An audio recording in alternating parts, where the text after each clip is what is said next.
Check out this video. This is from the Dr. Phil show. It's a 5th grade teacher. So he's just a 5th grade teacher, this guy, trying to explain basic biology to several trans activists. And watch how it goes.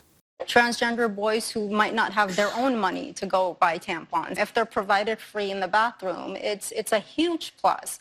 Men do not menstruate. Only women menstruate. Now, you can call yourself whatever you want. Cis men don't menstruate, but trans men do menstruate. No, Same they as don't. non-binary people. Only women. Menstruating is not exclusive to cis women. No, it's not. Yes, it is. So explain to me as to why my body menstruated at If some your point chromosomes are XX and you're young, you menstruate. If you're XY, you don't. Correct, but what about trans men and non-binary? We're excluding a whole group of people They're women that dressed menstruate. as men. You are not a man. People pretend to be a man, and that's okay. That's perfectly fine. Live your life and tell me what a man is. Well, what's a man to you? You define a man for me. You have chromosomes that are X and Y. That's what a man is. So why are we just looking at the science of this as an example? Science. When we've learned sex and gender identity are they're completely different things. They're not completely different. They are things. completely different. Completely different words.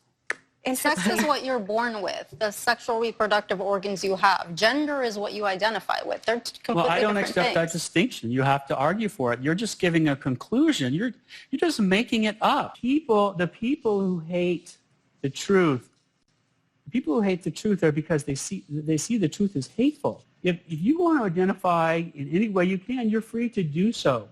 But that does not mean that the rest of us have to join that illusion.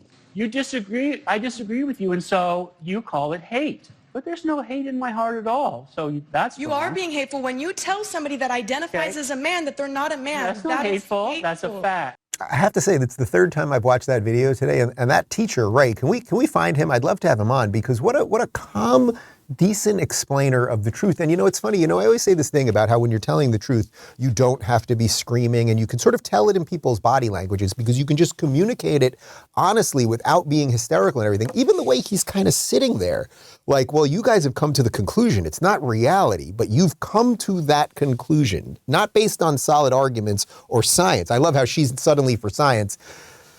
Yeah, right, science, okay, fine. We got to get that guy on the show. I think he'd be and he's just a 5th grade teacher who's putting his butt on the line to do that, because I have no doubt that he's getting a ton of hate on that. But good for Dr. Phil to even have that, be willing to have that conversation. And I just want to say one other thing on this before we move on to the next clip. If you're a dude and your vagina's bleeding, you've got a problem, okay? Clip that and send it around the internet.